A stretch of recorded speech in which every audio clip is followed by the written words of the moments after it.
Acá.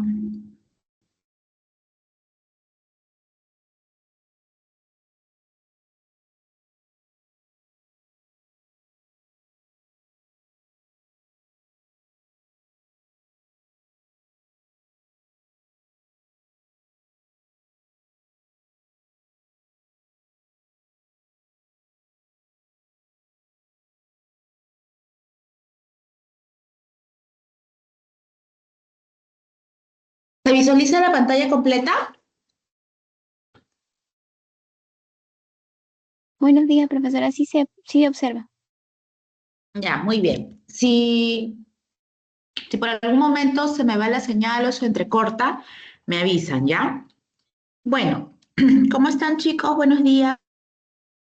Hoy día vamos a ver la segunda parte de lo que es evaluación sensorial de los alimentos, ¿ya? Culminando esto, empezaríamos con BPM y la siguiente semana culminaríamos con HACCP y con eso daríamos por culminado el curso de control de calidad, ¿ya?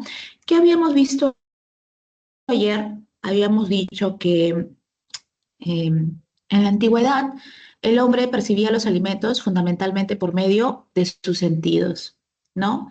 Y a través de sus sentidos es que creaba esa relación con base al criterio de si me gusta o no me gusta. Y de esa manera pues realizaba no solamente una valoración del sabor, sino que también de otras características las cuales pueden influir sobre la aceptación o rechazo de un cierto producto alimenticio.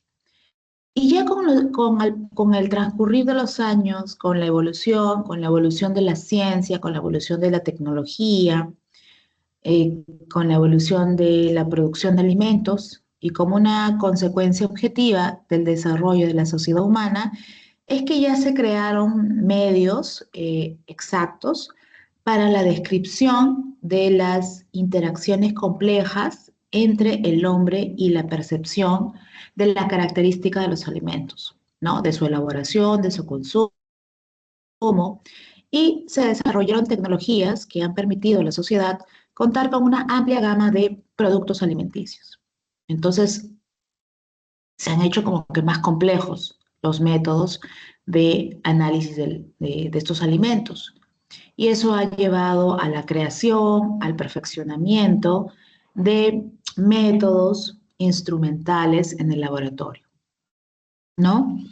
Eh, las únicas evaluaciones anteriormente que merecían confianza eran aquellas en las cuales la participación de los sentidos estaba disminuida hasta un mínimo o se excluía completamente, dándole valor solamente a los métodos instrumentales. Pero las investigaciones estaban dirigidas a la búsqueda de métodos que sean más objetivos, ¿no?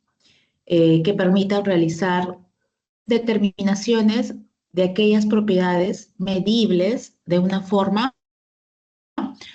cuantitativa, ¿ya? De una forma cuantitativa. Si bien es cierto que no se puede negar el papel que desempeñan los métodos instrumentales, en muchos casos estos no miden todas las características de un alimento, sino solamente, digamos, algunas de ellas, ¿ya?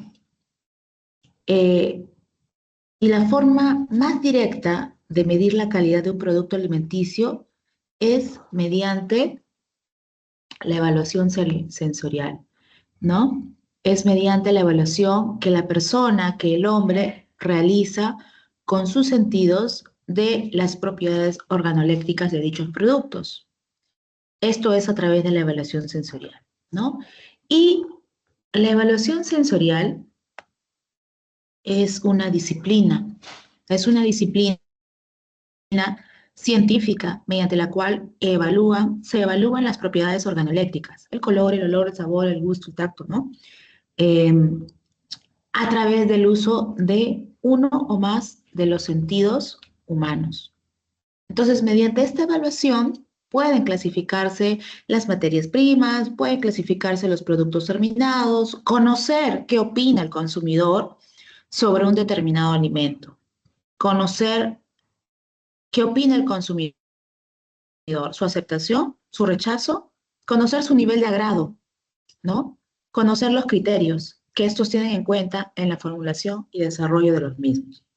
Son diversas aplicaciones de esta ciencia de la evaluación sensorial de los alimentos y desempeña un papel clave en el ciclo de vida del producto, ¿no? De ahí que no se concibe el análisis de un alimento, sino va acompañado, aparejado de la evaluación de sus propiedades organolépticas mediante pruebas sensoriales, destacándose la importancia de dicha disciplina, no solo en la actualidad, sino también en el futuro, ¿no? Entonces, hay una necesidad de contar con información sobre lo que es la evaluación sensorial de los alimentos, ¿ya?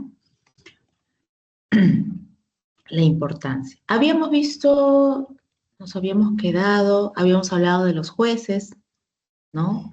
Eh, Se dice panel, ¿no? El panel evaluador, el panel sensorial, podemos tener esta jerarquía de tipo de jueces, los expertos, aquellos que ya tienen muchos años, ¿no? De entrenamiento y que vendría a ser como una especie de entrenadores, ¿ya? Este, para los entrenados, los jueces entrenados, los semi-entrenados o de laboratorio, como también a veces necesitamos consumidores que no han recibido algún tipo de entrenamiento en los sentidos, ¿ya? Entonces, este es por el nivel de expertise, ¿no? Por el nivel de cómo han ido entrenando sus sentidos, ¿no? Entonces, esto solamente es cuestión de práctica, ¿no? Cuestión de práctica, de poder identificar, de hacer tipo de cataciones, y así los sentidos se van agudizando, ¿no? Algunos podemos escuchar, algunos ruidos, otros no, algunos tenemos una vista 20/20, otros no, ¿no? Eh, algunos huelen, son más perceptivos que otros, ¿no? Entonces también habíamos dicho que este tipo de profesionales, de evaluadores, no puede ser una o dos personas, tiene que ser un grupo multidisciplinario, porque algunos tienen desarrollado, algunos, no todos tienen desarrollados los 5 sentidos a la perfección. Lo que tú ves, yo no veo. Lo que yo huelo, tú no hueles, ¿no? Entonces necesitamos un grupo de 10 personas. Vamos a ver, de acuerdo a los tipos de, de diseños, que algunos te piden 25 personas, 50 personas, ¿no? Pero sí se necesita un trabajo en equipo para no caer en la subjetividad. Imagínate que esto se evalúe a través de una o dos personas, ¿no? Y estas personas pueden estar ese día de mal ánimo, pueden estar con algún tipo de resfrío, con algún tipo de alergia, se le ha taponeado los oídos, no huele, ¿no? Entonces, por eso es importante tener un grupo de jueces. También habíamos hablado las características, cuáles son los requisitos que deben tener estos jueces, estos evaluadores, que tienen que ser hábiles, ¿no? Que tienen que tener predisposición, que tienen que tener tiempo, dedicación para este tipo de entrenamientos, porque a veces hay que probar algunos alimentos, algunos productos que pueden ser desagradables, pero hay que hacer este tipo de pruebas, este tipo de cataciones, muy amargos, muy ácidos, pues pueden ser muy tenues, ¿no?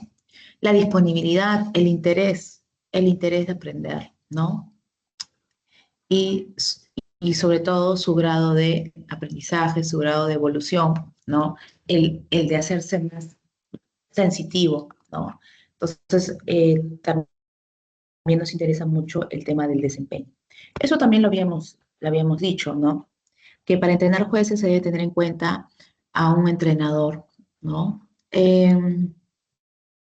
Por ejemplo, en los vinos se habla mucho de los sommeliers, ¿ya?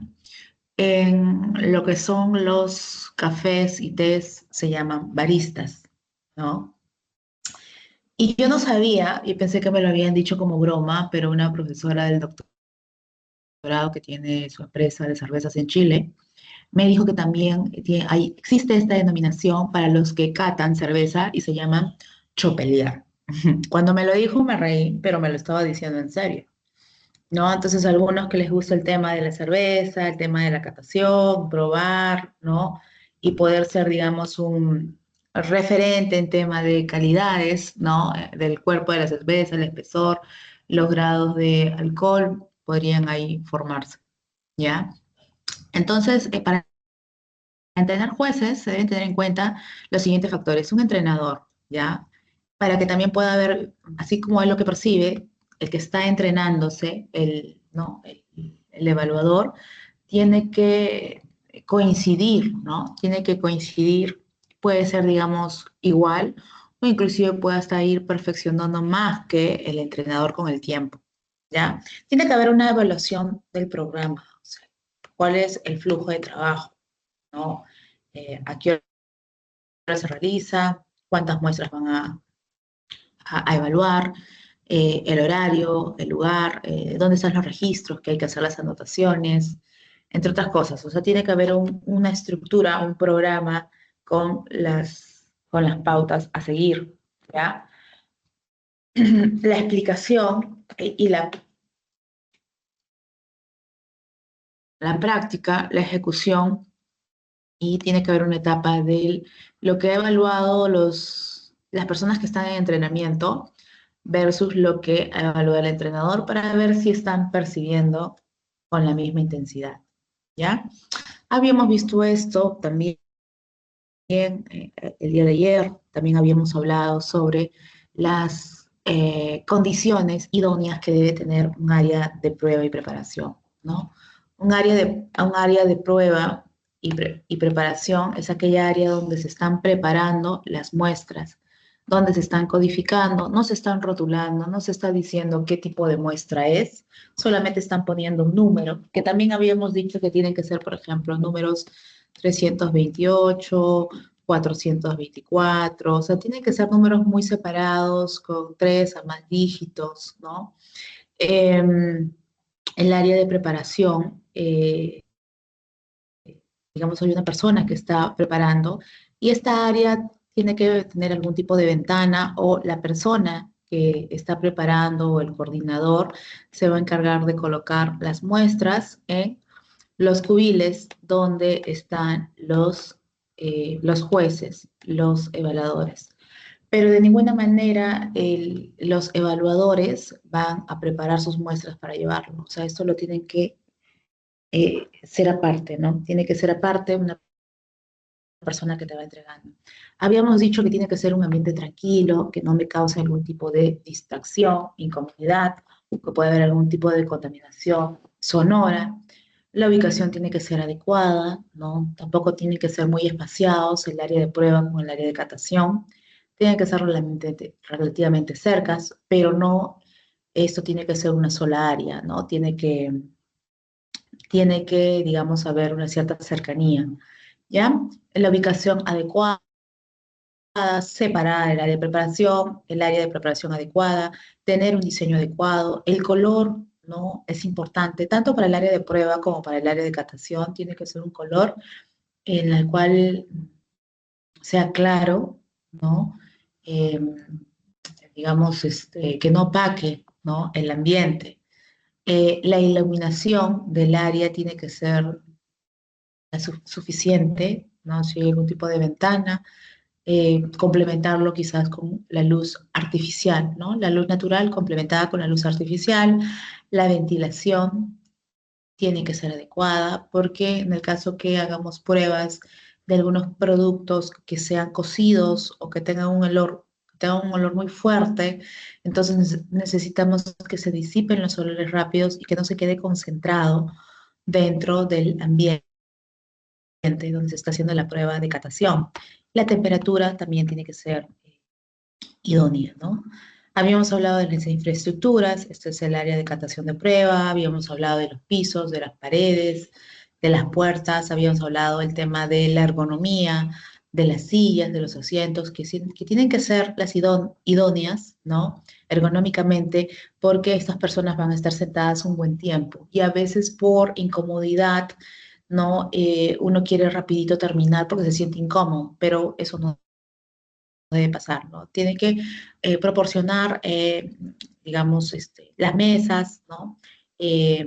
Las sillas que estén a la altura para poder poner correctamente los codos, la altura para que los pies puedan llegar al piso, no muy alto, entre otras cosas, ¿ya? Eh, habíamos hablado también el tema de que los evaluadores no deben tener contacto no deben tener, no se deben parar, o sea, deben estar ahí sentaditos, evaluando, probando, catando y luego haciendo sus anotaciones, ¿no? Para luego poder discutir los resultados en otra área.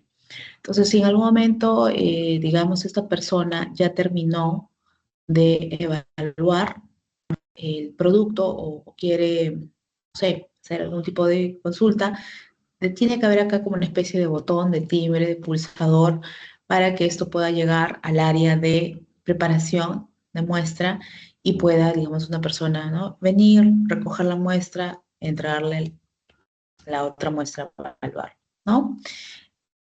Este es un área de catación y prueba, es como si fuera estos cubiles, ¿no? Están acá, este cubil.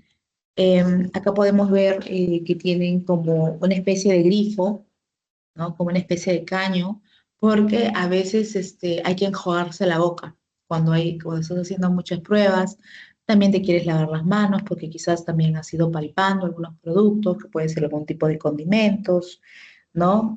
Acá ves el tema de la iluminación, repisas la mesa, algún tipo de balanza, medición si fuera necesario, ¿no? Entonces acá tenemos como un plano de un área de catación o prueba, ¿no?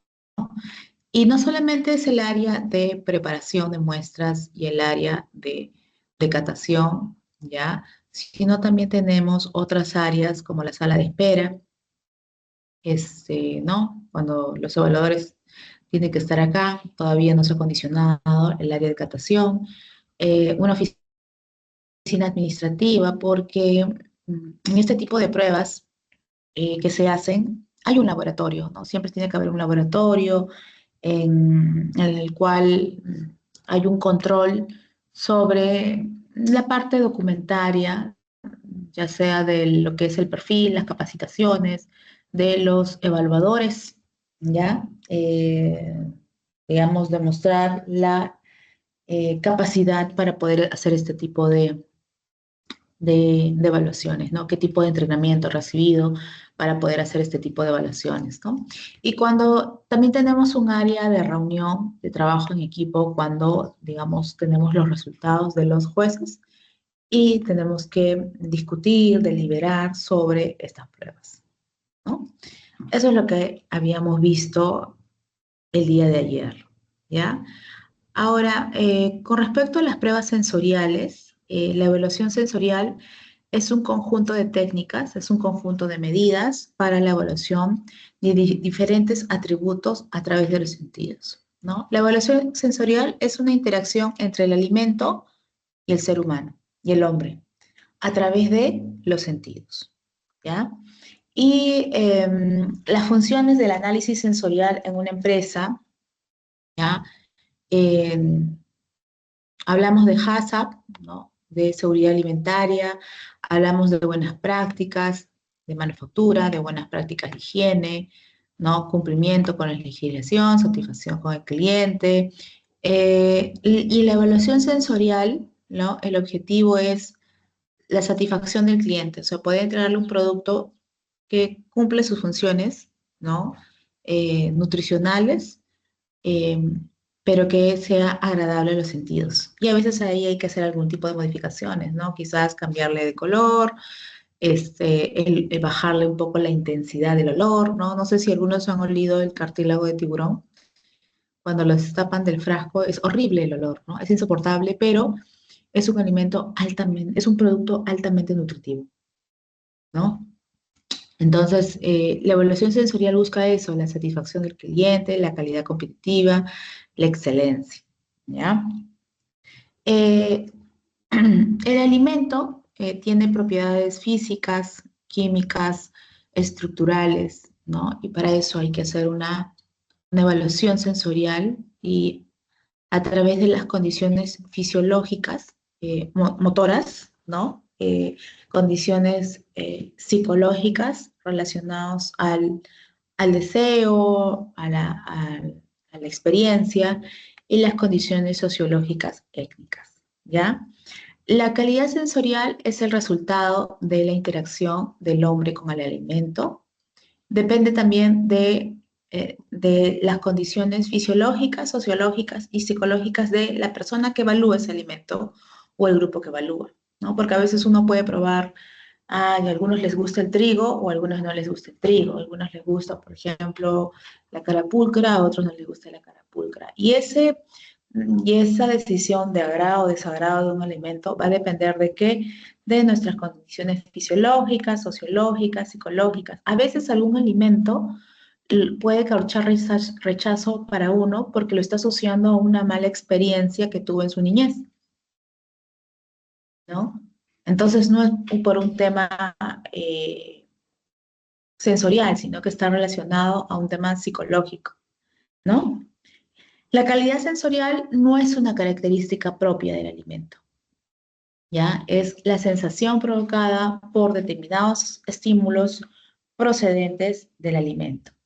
Ahora, estas pruebas sensoriales, ¿dónde les puedo dar uso? ¿Dónde lo puedo aplicar? Puedo realizar pruebas sensoriales a través de eh, cuando quiero eh, realizar un control de calidad a la materia prima, cuando está llegando, ¿no? Sí, es válido.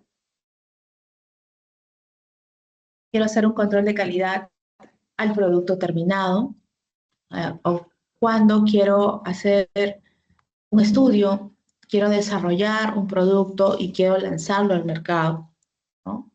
¿Cuándo puedo hacer estas pruebas sensoriales? Cuando necesito saber cómo los consumidores están percibiendo este producto, ¿no? Cómo lo definen sus características.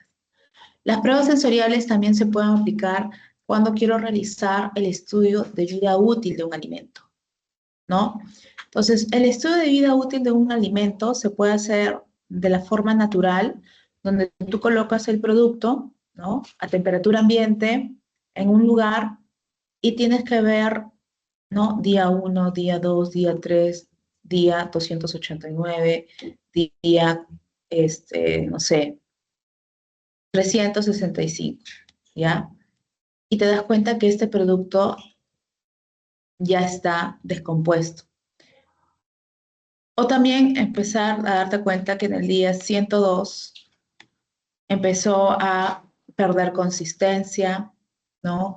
Que empezó a perder peso, se fue perdiendo su color natural. Entonces te das cuenta en qué momento el producto empieza a perder sus características de color, de olor, de sabor, de textura, ¿no?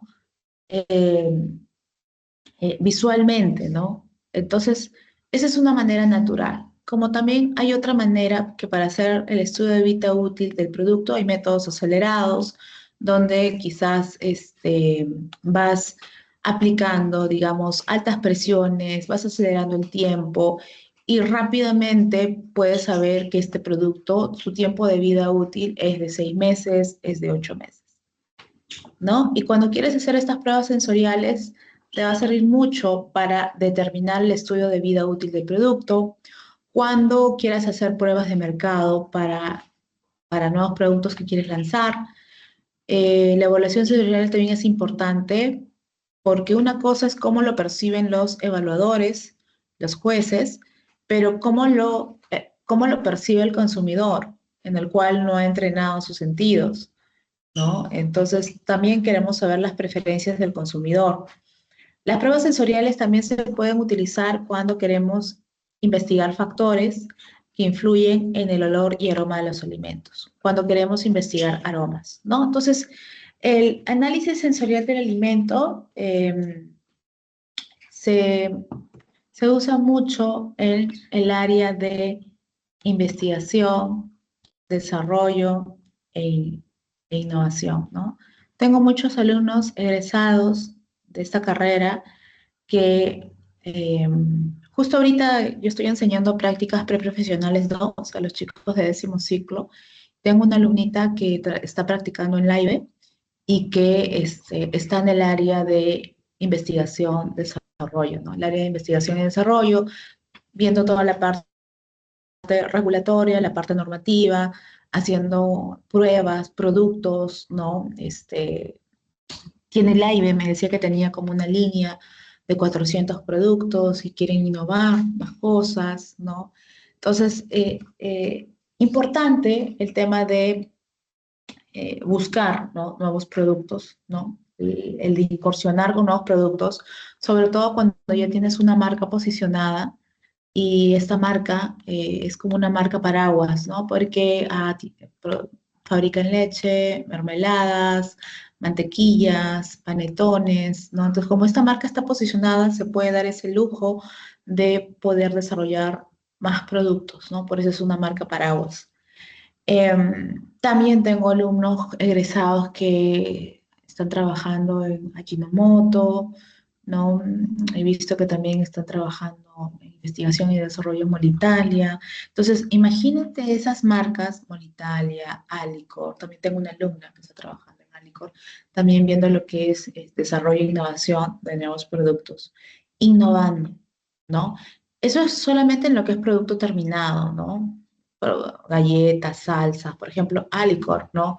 ¿Qué iba a pensar que esa salsa de a la huancaína iba a ser un boom, ¿no? Y de ahí sacan otras líneas de salsas como el tarí, el ushkuta, bueno, y otros como el rocoto, ¿no? Entonces, vean, digamos, esa aceptación que han tenido digamos, por parte de los consumidores, de las familias, ¿ya? Entonces, y no solamente como producto terminado, sino también véanlo como un producto intermedio. Y cuando nosotros hablamos de productos intermedios, estamos hablando de lo que son los aditivos, ¿no? Y los aditivos no es un alimento, el aditivo no es un alimento. Podríamos decir que es como un ingrediente, ¿sí? Podríamos decir, en el cual cumple una funcionalidad, ¿no? Entonces, cuando nosotros hablamos, por ejemplo, del champán, el champán debe tener una espuma. Entonces ahí se le aplica un aditivo, que es un espumante. O los vinos, ¿no? Los vinos, por ejemplo, no deben tener burbujas, espuma. Entonces, si por algún tipo de reacción del vino se quieren originar algún tipo de burbujitas, entonces tengo que aplicarle algún tipo de antiespumante, ¿no? Por ejemplo, ustedes, si han elaborado sus yogures, ustedes utilizan la leche, utilizan, por ejemplo, la fresa, y te das cuenta que no está tan rosada, rojiza, como yo veo los yogures que están en los supermercados. Entonces, pero tampoco le puedo adicionar ya mucha fruta, porque va a estar muy espeso, pero no llega al color esperado. Entonces ahí yo tengo que utilizar un aditivo que se llama colorante, ¿no? Como también puedo yo elaborar algún producto que puede ser un néctar de durazno y los duraznos están muy carnosos, grandes, este, pero me han tocado duraznos que no son muy dulces, ¿no? Y como digamos, esta conserva de durazno, ¿no? Están, digamos, con las medidas deseadas, están contenidas dentro de un líquido de gobierno, que es una proporción de agua, ¿no? Con azúcar, ¿ya? Pero tampoco puedo utilizar mucho azúcar porque el azúcar empieza a darle peso y ya ese líquido de gobierno ya no va a parecer un líquido de gobierno, va a estar muy pesado, ¿no? Y también cuando le adiciono mucho azúcar, empieza también a colorearse el líquido de gobierno, también empieza a colorear el durazno. Entonces, para eso quizás yo tengo que utilizar algún tipo de edulcorante, ¿no? Entonces, así, esta es una línea de todo esto. Yo me acuerdo que lo enseñaba hay un curso de legislación agroindustrial, ¿ya? Entonces, los aditivos, ¿no? El tema de los aditivos, los colorantes, los conservantes, los aromatizantes, ¿no? Por ejemplo, eh, las pasas, ¿no? Yo me acuerdo que cuando tuve que evaluar una empresa, solamente se encargaba de fabricar aceites así esenciales, aromatizantes, y con unas gotitas tú aplicabas, ¿no?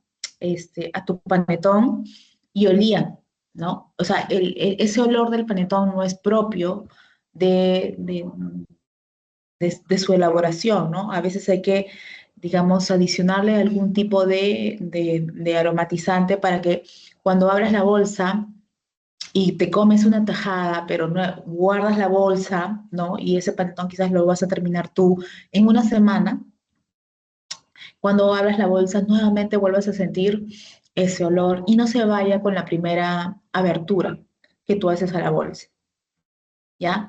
Entonces, en todo lo que es los productos intermedios, como pueden ser las empresas que el giro de negocios son la línea de aditivos, eh, se hace mucho lo que es investigación, desarrollo e innovación, ¿ya?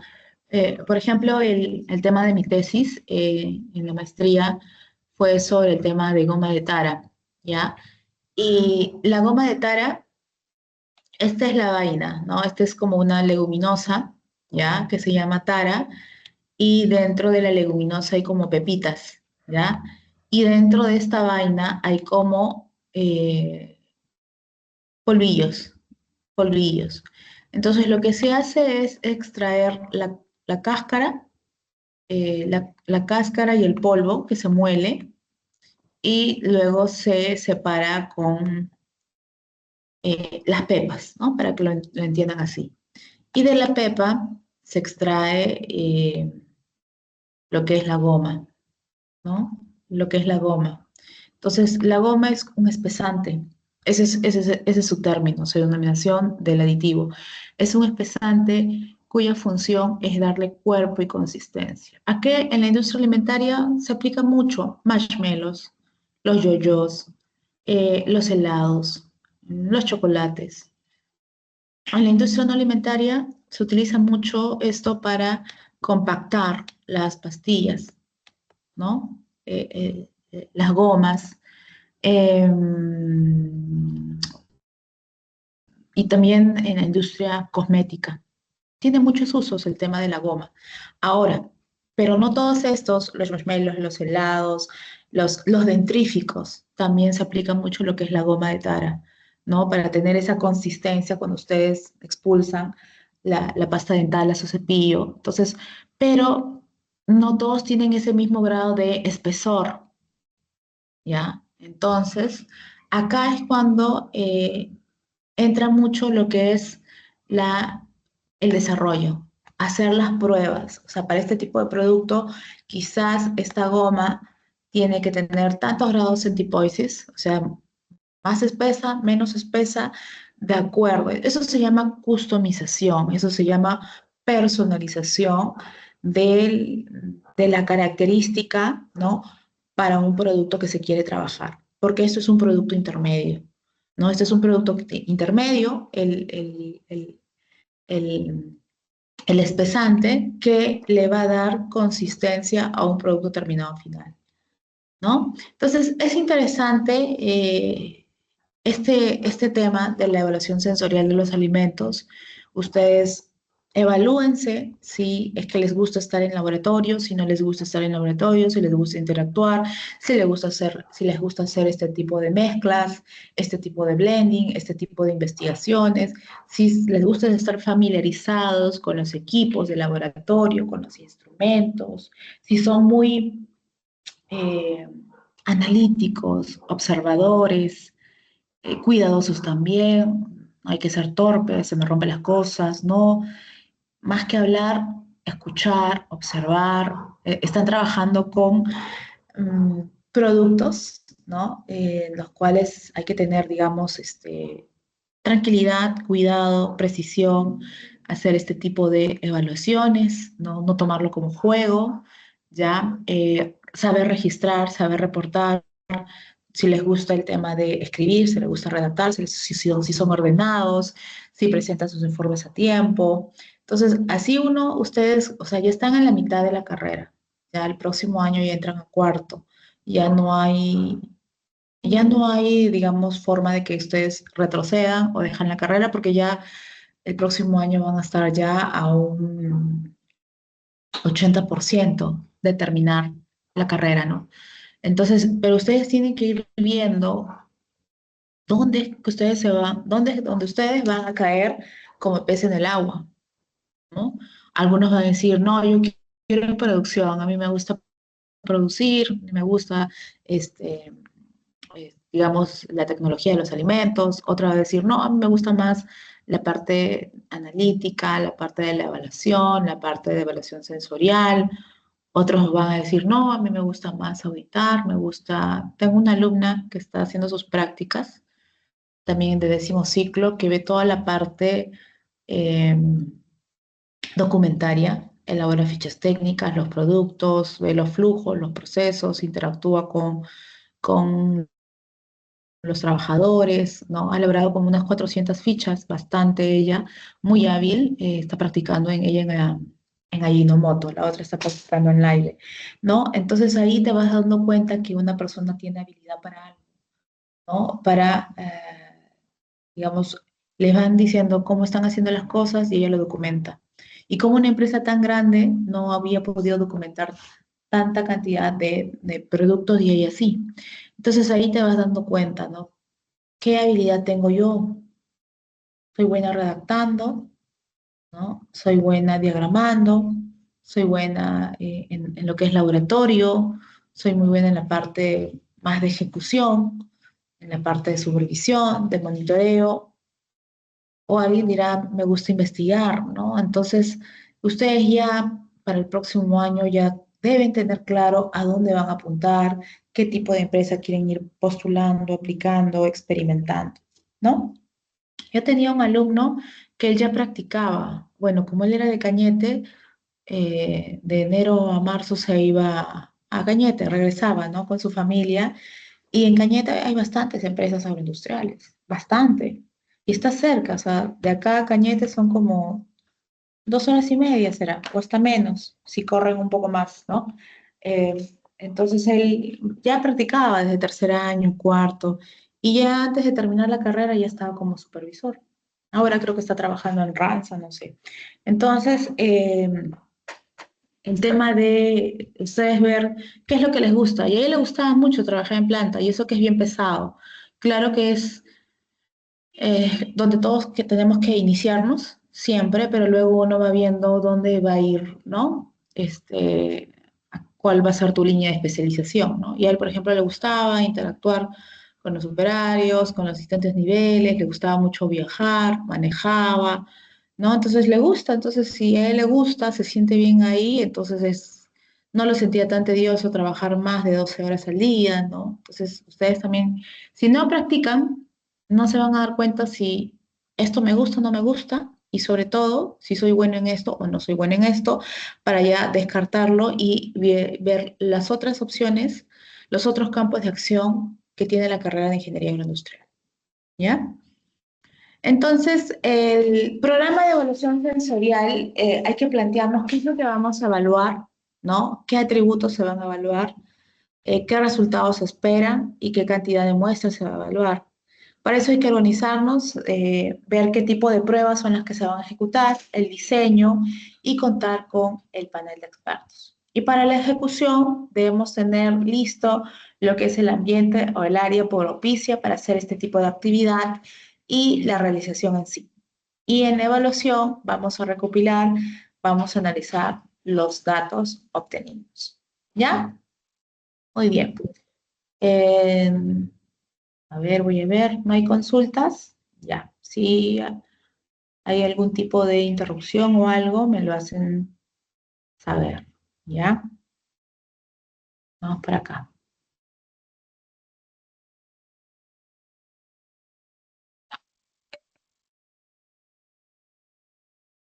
El proceso sensorial, todo empieza con un estímulo, ¿ya? Todo empieza con un estímulo seguido de una sensación, hay una percepción y puedo concluir con el agrado o desagrado, una respuesta sobre el producto que estoy evaluando, ¿ya? Ahora, em, el diseño o interpretación correcta de los resultados de la evaluación sensorial requiere del conocimiento de aspectos psicológicos, fisiológicos de esas personas que analizan y se define como un mecanismo nervioso complejo que empieza en un aparato receptor externo y termina en la corteza cerebral, ¿no? Estos evaluadores reciben estímulos, ¿no? Van a recibir estímulos del mundo exterior. Lo van a transmitir a través de un nervio conductor, lo van a transformar en sensaciones, las que se interpretan e integran con otras sensaciones y con la experiencia anterior conforman esa percepción. Ahora, las características organolépticas de los alimentos constituyen un conjunto de estímulos que interactúan con los receptores del evaluador. Ese receptor va a transformar la energía que actúa sobre el evaluador en un proceso nervioso que se transmite a través de los nervios hasta llegar al cerebro, donde se producen diferentes sensaciones, como es el color, como es la forma, como es el tamaño, como es el aroma, la textura y el sabor. Y esa percepción es la respuesta ante características que son organolépticas. O sea, es el reflejo de la realidad que pudiera ser más o menos objetiva en función a la aplicación o no de técnicas correctas de evaluación, ¿ya? Entonces, los evaluadores se caracterizan por tener una determinada sensibilidad ante los estímulos, que es un fenómeno que desde la primera mitad del siglo pasado ha tratado de ser explicado por algunos fisiólogos, ¿no? Y para estimar la magnitud de un estímulo deben considerarse las percepciones y no las sensaciones, ¿ya? Siendo la medida práctica de la sensibilidad de dichos evaluadores el umbral, un valor a partir del cual comienzan a hacerse perceptibles los efectos de un estímulo, ¿ya? Ahora, los sentidos clásicos son el olfato, el gusto, la vista, el tacto, ¿no? Y el, el sinestésico, ¿no? este, el olfato, ¿sí? El gusto, la vista, el tacto y bueno, también el tema del oído, ¿no? Son diversos los criterios reportados, la importancia a cada una de las propiedades sensoriales en la calidad y en la aceptación de un producto, ¿no? En este sentido, hay que considerar que la evaluación sensorial está dada por la integración de valores particulares de cada uno de los atributos sensoriales de un alimento. Por tanto, no deben este, como que considerar una sola propiedad en particular, lo que define la calidad de un producto, sino que debe existir una interrelación entre estos, ¿ya? Entre estos sentidos, y así no vamos a menospreciar el papel de alguno de estos sentidos, ¿ya? A ver, me voy a cambiar mi posición. Entonces vamos con el primer, sentido, que es la vista. Me da un ratito, voy a traer mis lentes.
Ya regresé.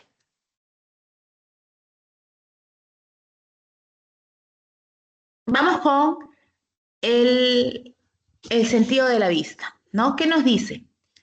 La importancia del color en la evaluación sensorial se debe fundamentalmente a esa asociación que el consumidor puede realizar entre este y otras propiedades de los alimentos. Por ejemplo, ¿no? El color rojo se asocia a la fresa, ¿ya? El color verde se asocia a la menta. Entonces así vamos a demostrar que en ocasiones solo por la apariencia y el color del alimento un consumidor puede aceptar o rechazar. O sea, el color importa.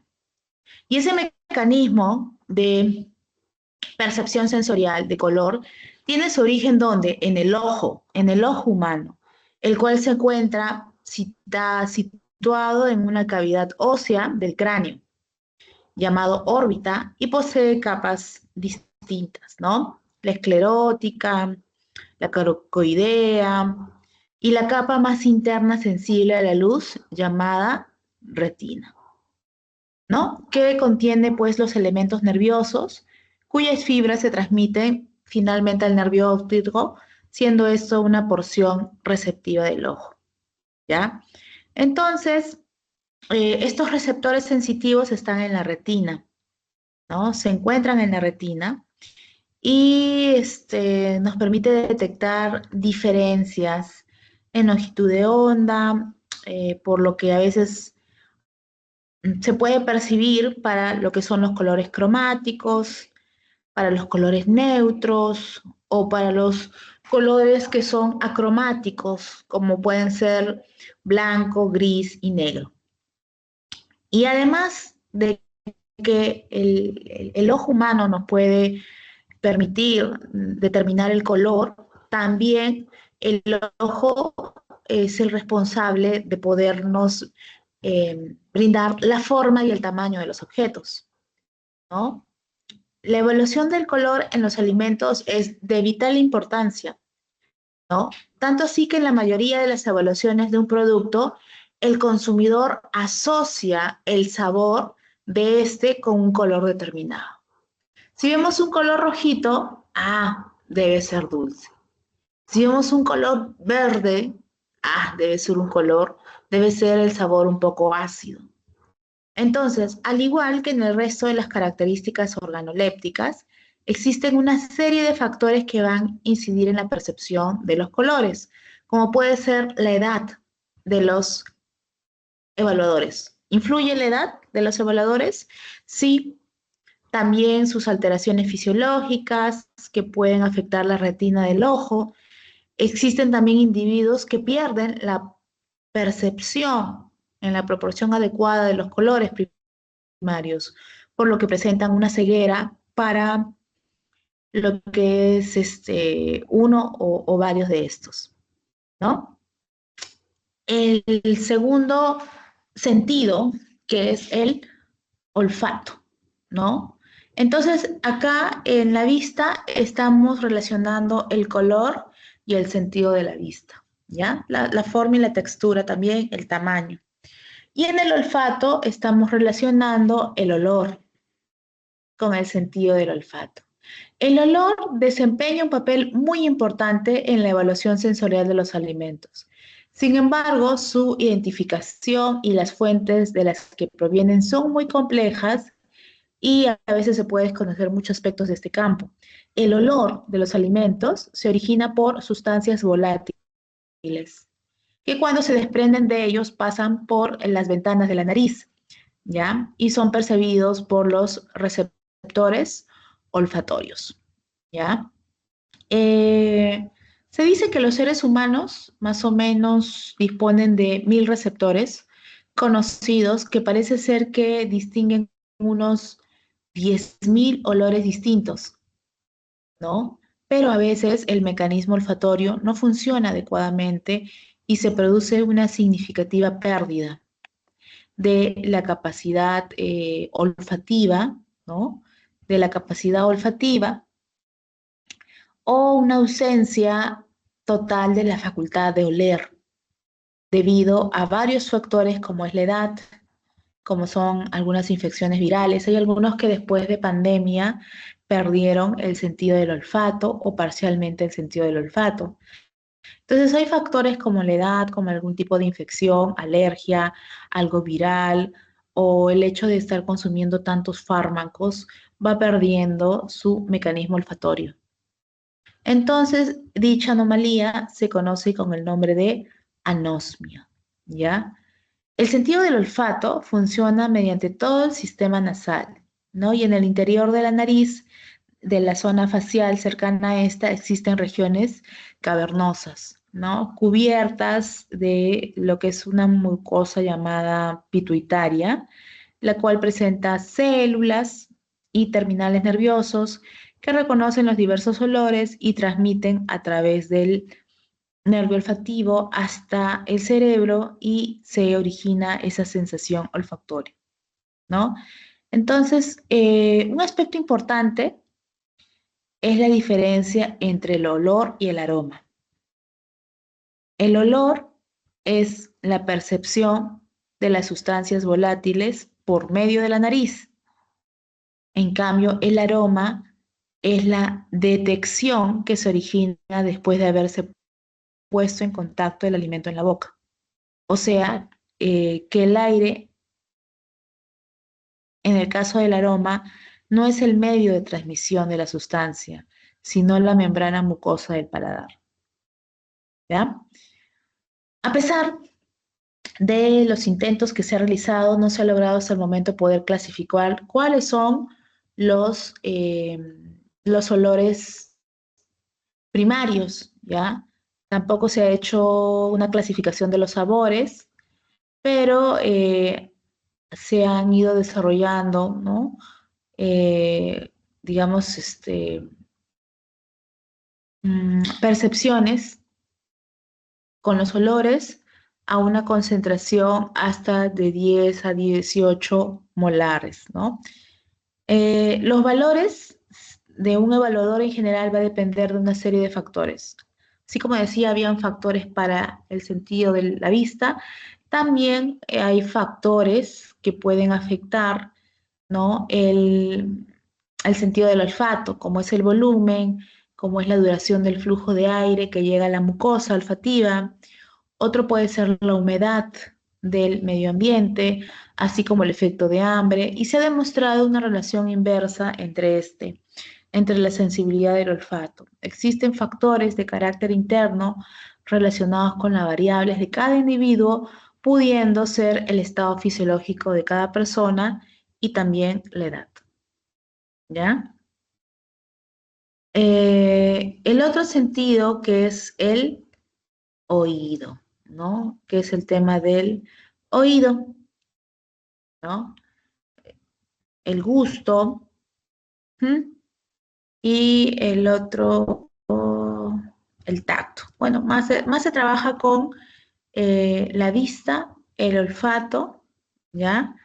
Y el gusto, ¿ya? Con respecto al sentido del gusto, el sabor se percibe mediante el sentido del gusto, el cual posee esa función de identificar las diferentes sustancias químicas que se encuentran en los alimentos. El gusto se define como esas sensaciones percibidas por los receptores de la boca, específicamente que están concentrados en la lengua, aunque también se presentan en el velo del paladar las mucosas, la epiglotis, la faringe, la laringe, la garganta. La anomalía del gusto se describe como ageusia, que es una ausencia completa del gusto. Degeusia, distorsión del gusto, y hipogeusia, disminución del gusto. El sentido del gusto nos permite identificar las diferentes sustancias que se encuentran en los alimentos y nosotros lo que percibimos como sabores. Los órganos receptores eh, para la sensación del sabor son llamados como que botones gustativos que se encuentran en las papilas gustativas de la lengua, aunque también existen algunos en la superficie del paladar suave, las amígdalas, la faringe y la laringe.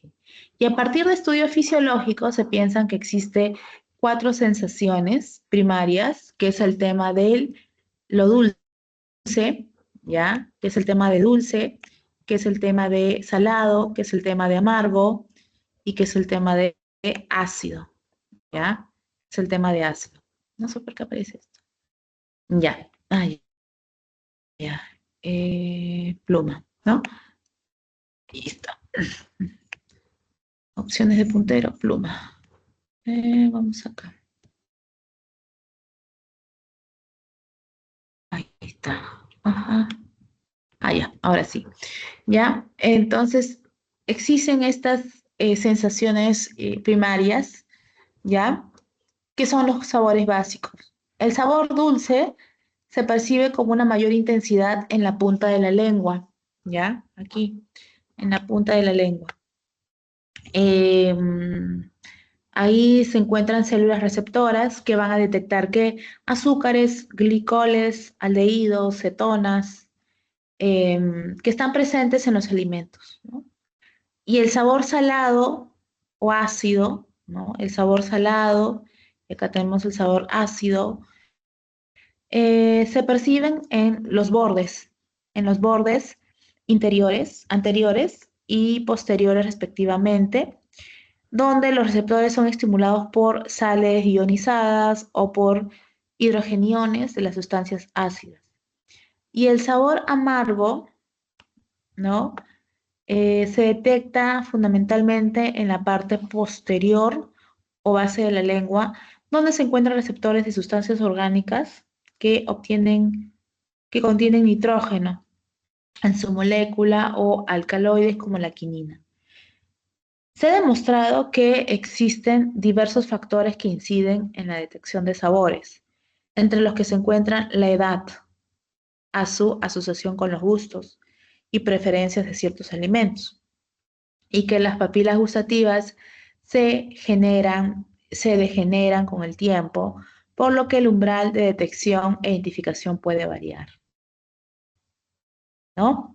Eh, los regionalismos en cuanto a los alimentos y su forma de consumo también son causantes de preferir unos sabores a otros, influyendo en la sensibilidad del gusto, además del hábito de fumar, la ingestión de productos que contienen cafeína, pueden ocasionar una disminución marcada en la percepción de algunos sabores, como el amargo. El sexo, según, digamos, los especialistas, influye en la percepción del sabor dulce, provocando que las personas del sexo femenino posean un umbral más bajo, ¿no? Más bajo. Muy bien. Eh, el tacto. Eh, Está relacionado con la textura, ¿no? Con el sentido del tacto. Es difícil establecer una definición clara de textura, ¿ya?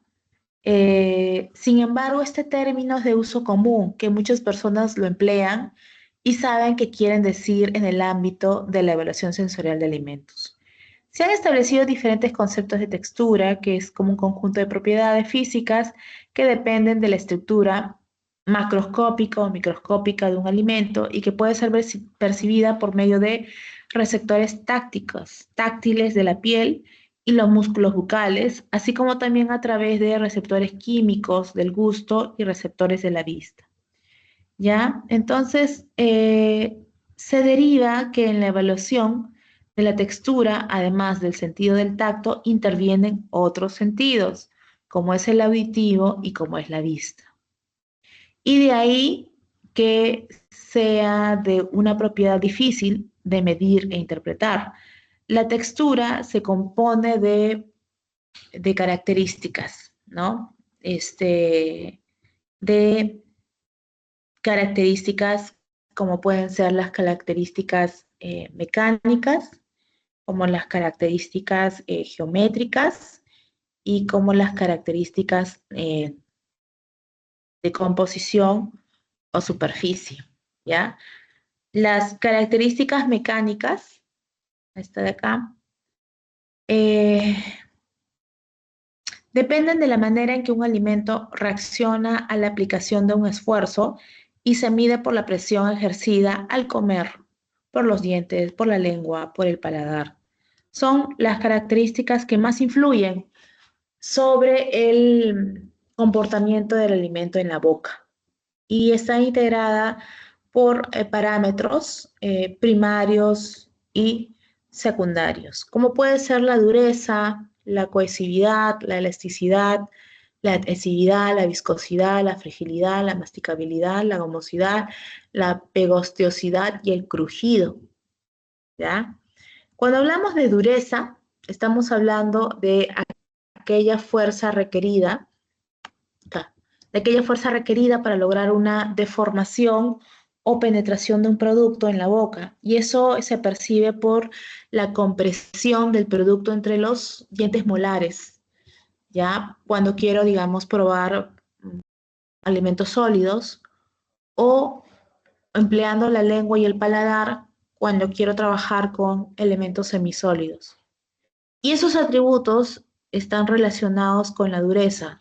Cuando hablamos de dureza, hablamos de si es duro, si es blando o si es suave, ¿ya? Otro es la viscosidad, más importante, ¿ya?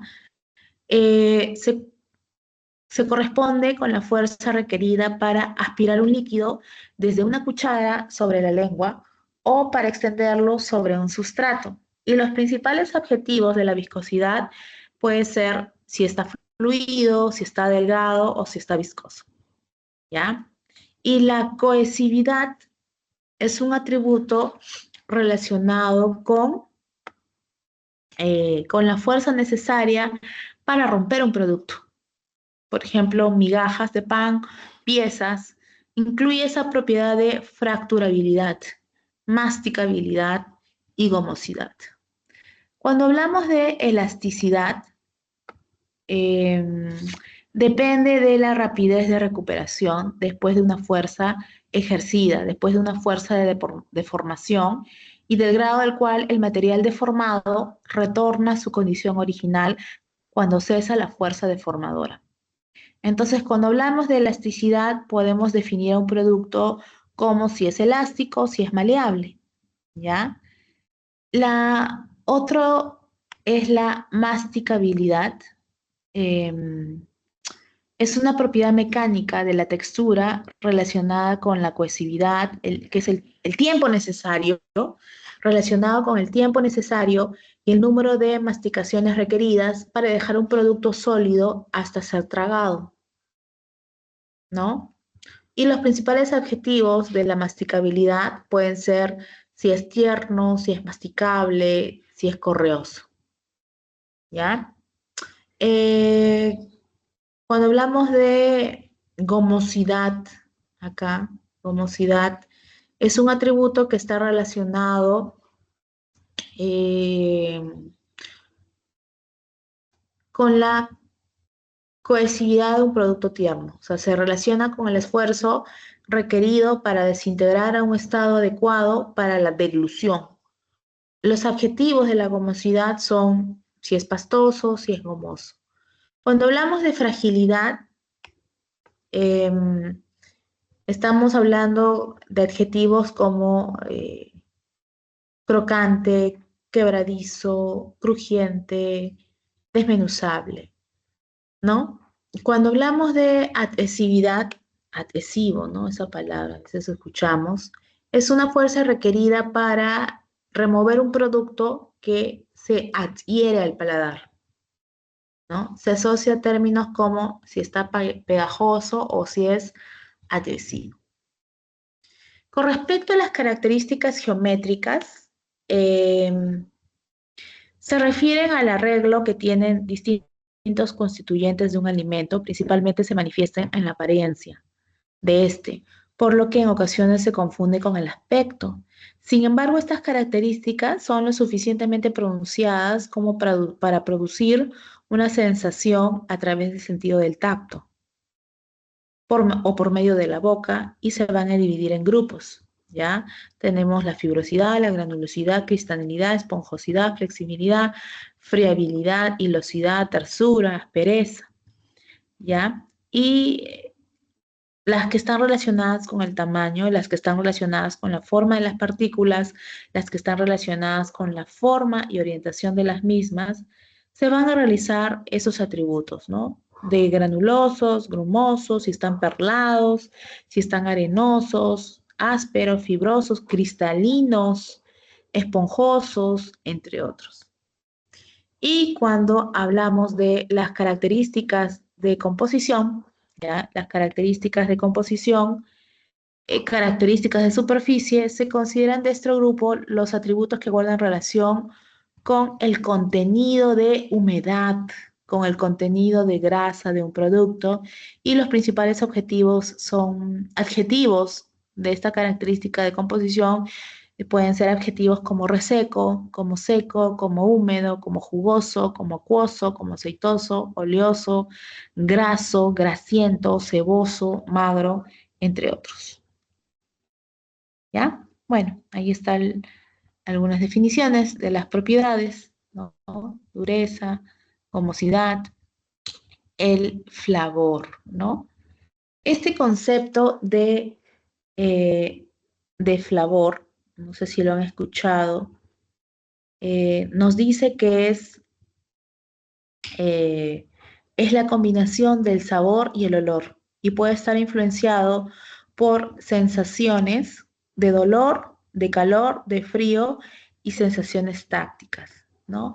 El flavor es la percepción sensorial de todos los sentidos, incluyendo el gusto, incluyendo el olfato, incluyendo el tacto, la vista y el oído. Es distinto, el flavor es distinto del sabor, ¿no? El sabor solamente se limita a apreciar dulce, salado, amargo, ¿no? Ácido, algunos también le dan otra denominación, pero el flavor es la percepción sensorial de todos los sentidos, ¿ya? ¿No? Acá, flavor. Ahora, vamos a ver la clasificación de los métodos de evaluación sensorial. Hasta ahora no hay preguntas, ¿no? A ver acá. Ya. Vamos a ver la clasificación de los métodos de evaluación sensorial. Tenemos pruebas analíticas, tenemos pruebas afectivas. Las pruebas analíticas tenemos las pruebas de discriminatorias, escalares y descriptivas de perfil.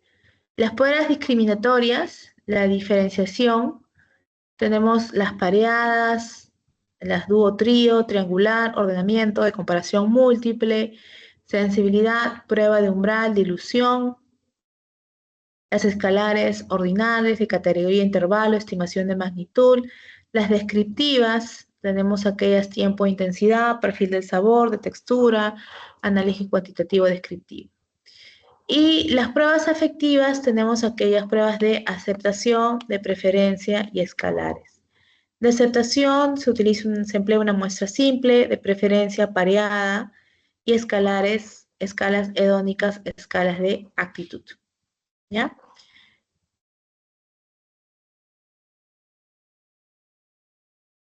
Ajá.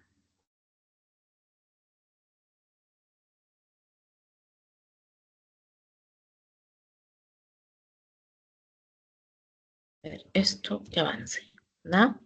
Las pruebas discriminativas, ¿ya?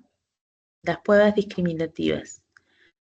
Consiste en comparar dos o más muestras de un producto alimenticio en donde el panelista indica si se percibe la diferencia o no.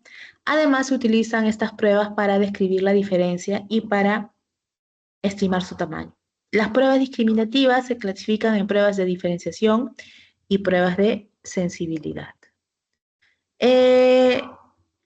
Las pruebas de diferenciación, las más utilizadas son la comparación de pares, dúo, trío y triangular. Y para comparar más de 5 muestras se utilizan pruebas de escala de control y pruebas de ordenamiento. pero estas son las más conocidas, ¿ya?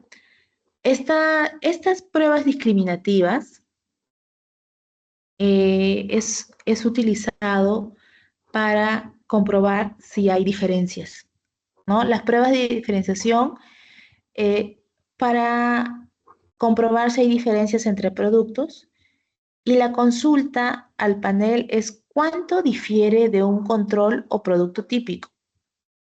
Esa es la pregunta, pero no es sobre sus propiedades o atributos. O sea, en las pruebas discriminativas se hace un juicio global.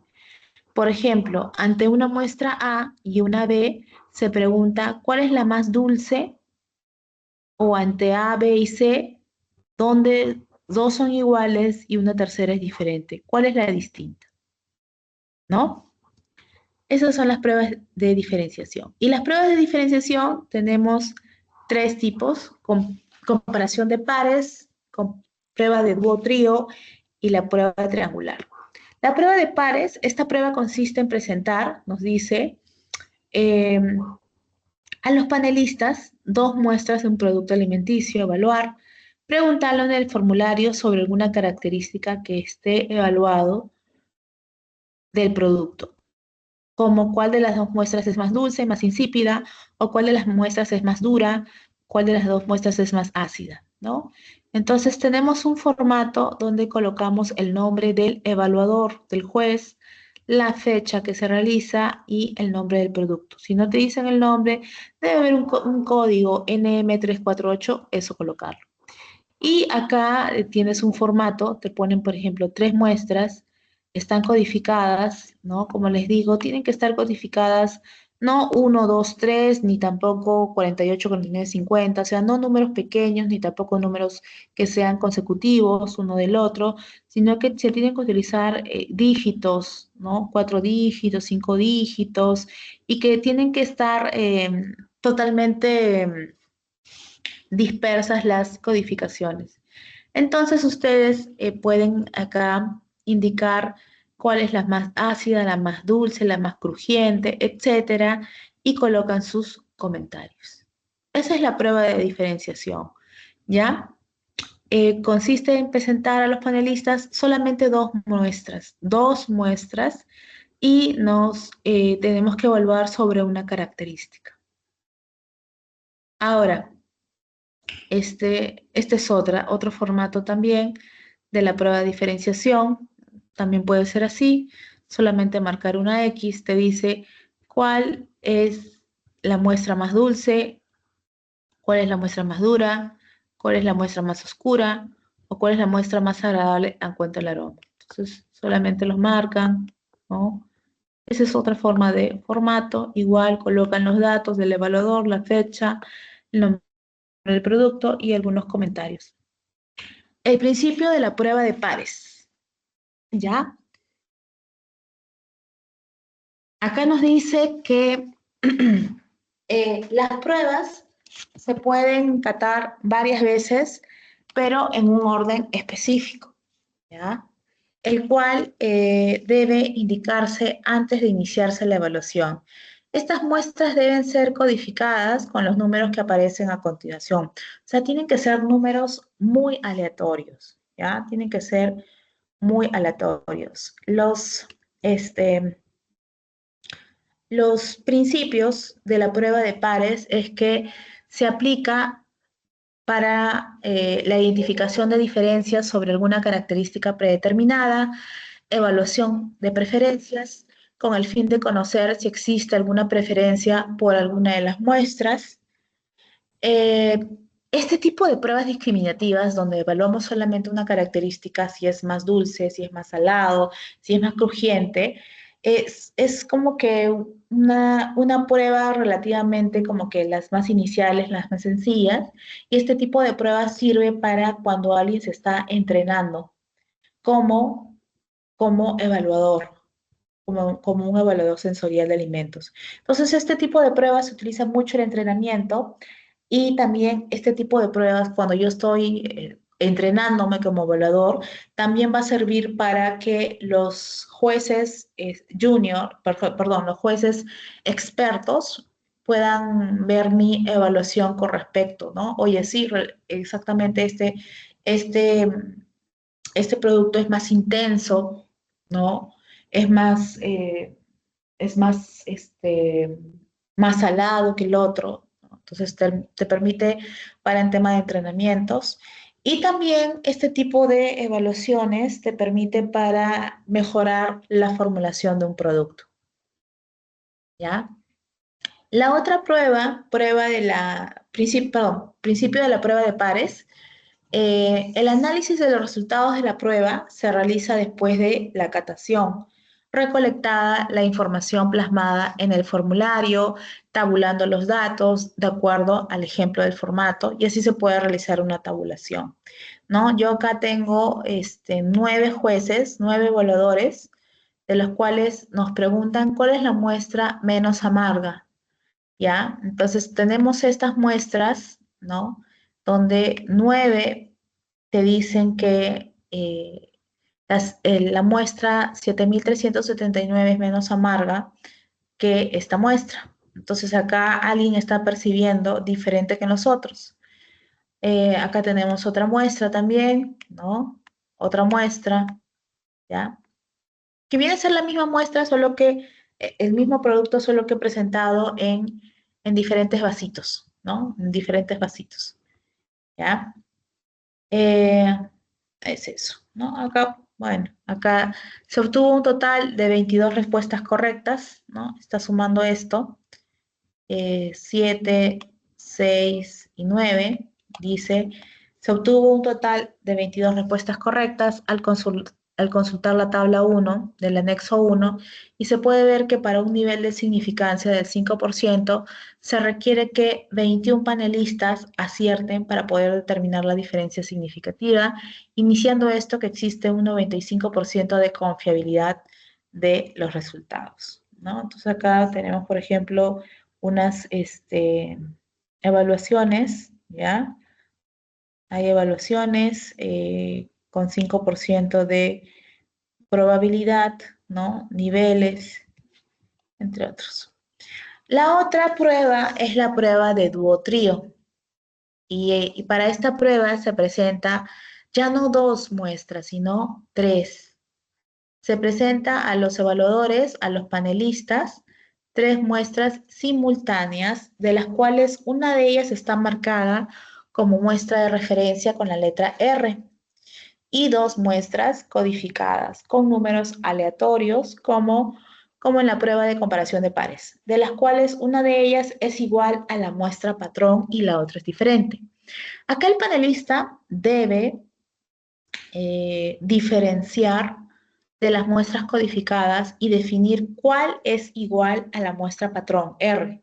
Y se le debe indicar al panelista que puede primero la muestra de referencia y luego las muestras codificadas.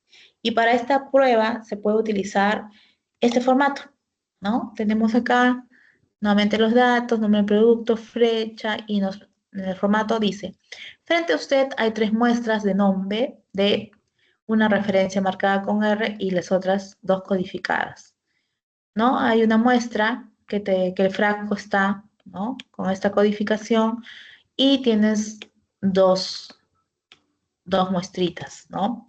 ¿Cuál de las muestras codificadas, ¿no? La 7479, ¿ya? Y la otra es la 5320, ¿no? Acá nos dice, ¿no? ¿Cuál de estas es diferente a la muestra patrón?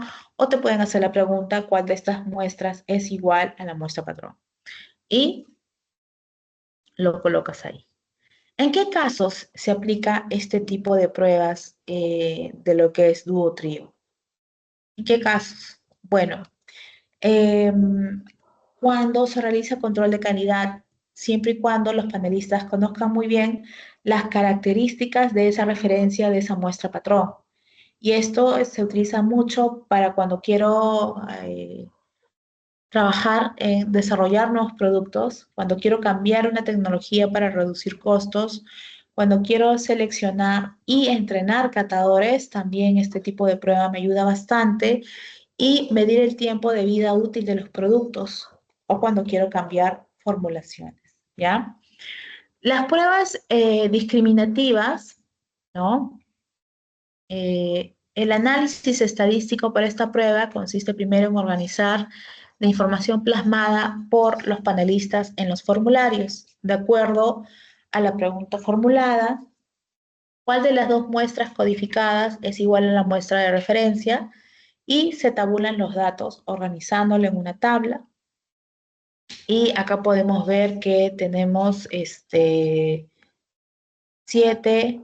6 y respuestas correctas en las dos repeticiones, ¿no? 7, 6 y 8, ¿no? 7, 6 y 8. Entonces, tenemos 21 respuestas correctas para un total de 30 evaluadores, ¿no? Acá es 10, acá es 10 y acá es 10, ¿no? Y observamos esto en la tabla de las respuestas, ¿ya? Entonces tenemos la prueba dúo-trío, la prueba de pares, y ahora tenemos otra prueba que es la prueba de triángulo. ¿Y qué nos dice? Esta prueba consiste en presentar a los panelistas simultáneamente 3 muestras que están codificadas, ¿ya? De las cuales 2 son iguales y una diferente. Pero acá ya no te dicen cuál es la muestra patrón. O sea, el panelista debe identificar la muestra diferente y las muestras se deben presentar a cada panelista en diferente orden. Y el formato puede ser este, ¿no? Frente a usted hay 3 muestras, 2 son iguales y una diferente. Saboree cada una con cuidado y marque con una X cuál es la muestra diferente. ¿Ya? Esa es la forma. ¿En qué caso se aplica este tipo de prueba de triángulo? Cuando quiero identificar diferencias muy pequeñas entre dos productos alimenticios, las diferencias pueden ser sobre una característica particular o sobre un conjunto de características.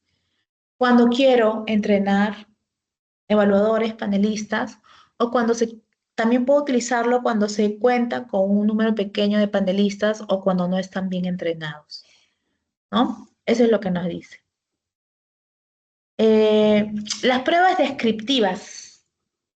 Las pruebas descriptivas se trata de definir las propiedades de un alimento, ¿no? Nos dice, y medirla de la manera más objetiva posible. No es importante aquí, en este tipo de pruebas, la preferencia del evaluador. Tampoco nos interesa la diferencia entre las muestras. Estas pruebas proporcionan más información acerca del producto que otras pruebas y son más difíciles y los jueces deben ser mucho más entrenados. Entonces, las pruebas descriptivas consiste en la descripción de las propiedades sensoriales. O sea, acá tiene que ver mucho la parte cualitativa y tiene que ver también con su medición, la parte cuantitativa.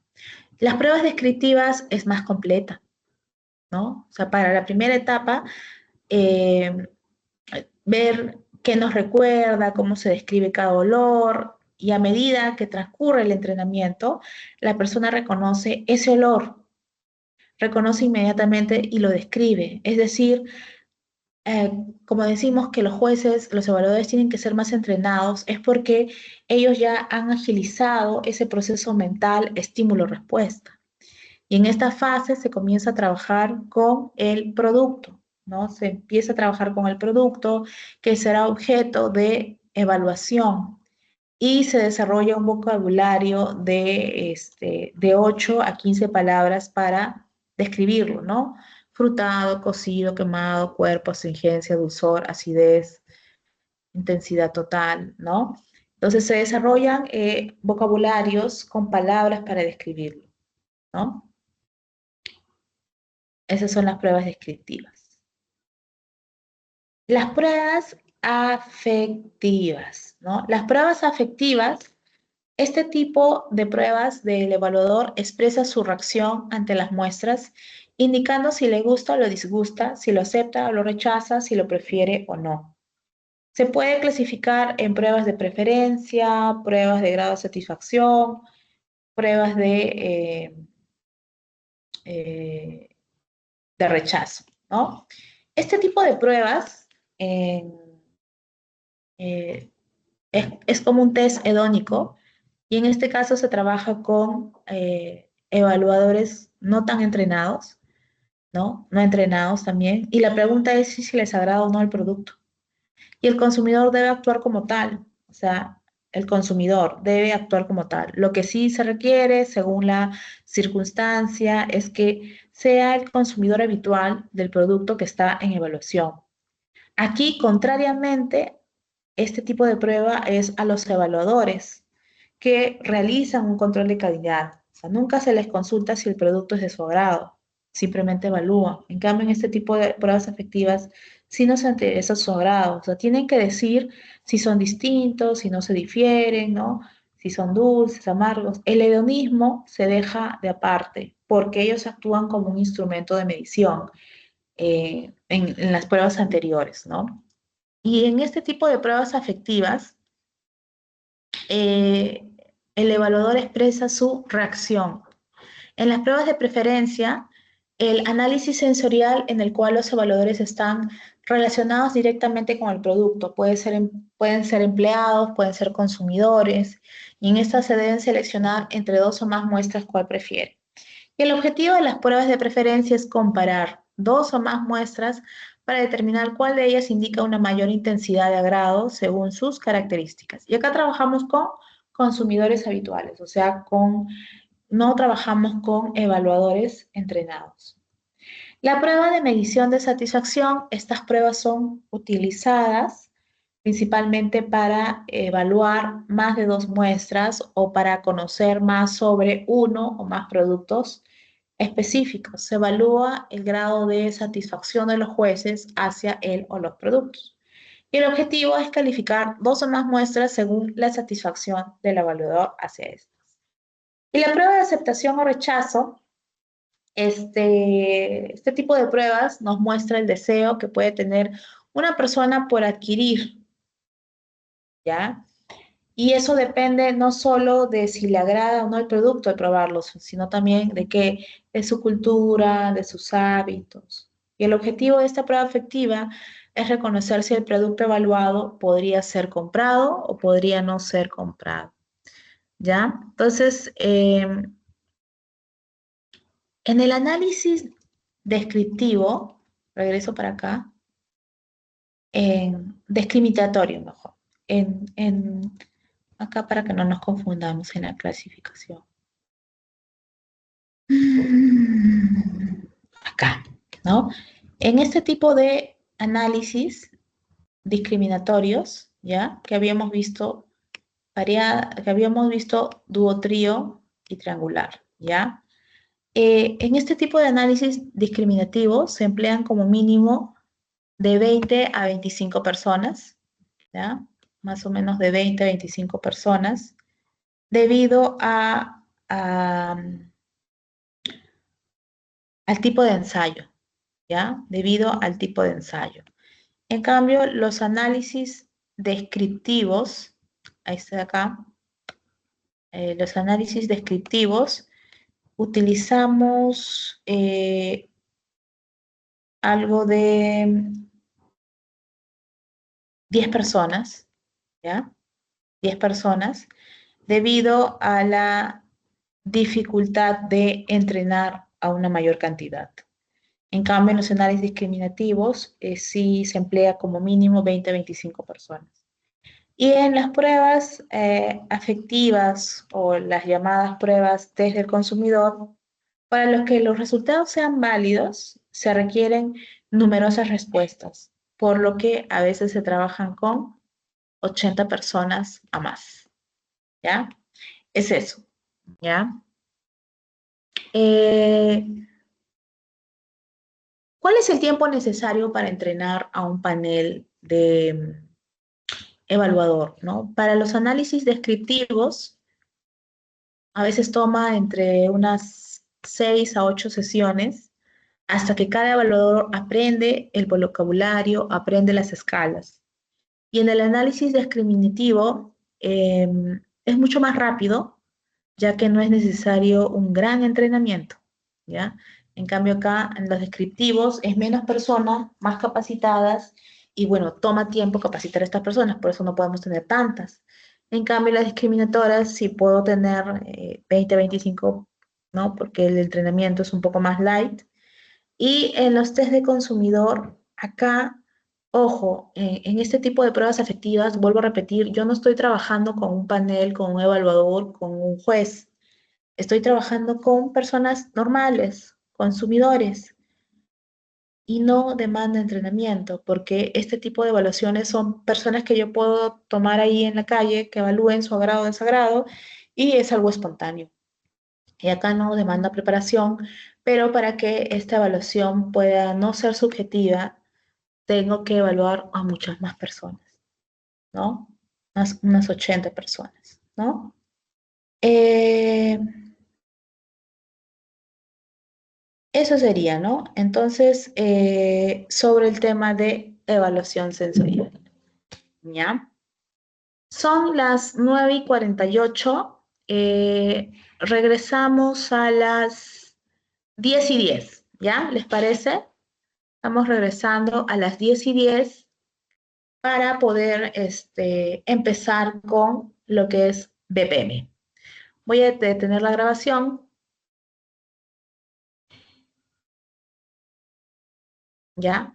Y nos vemos a las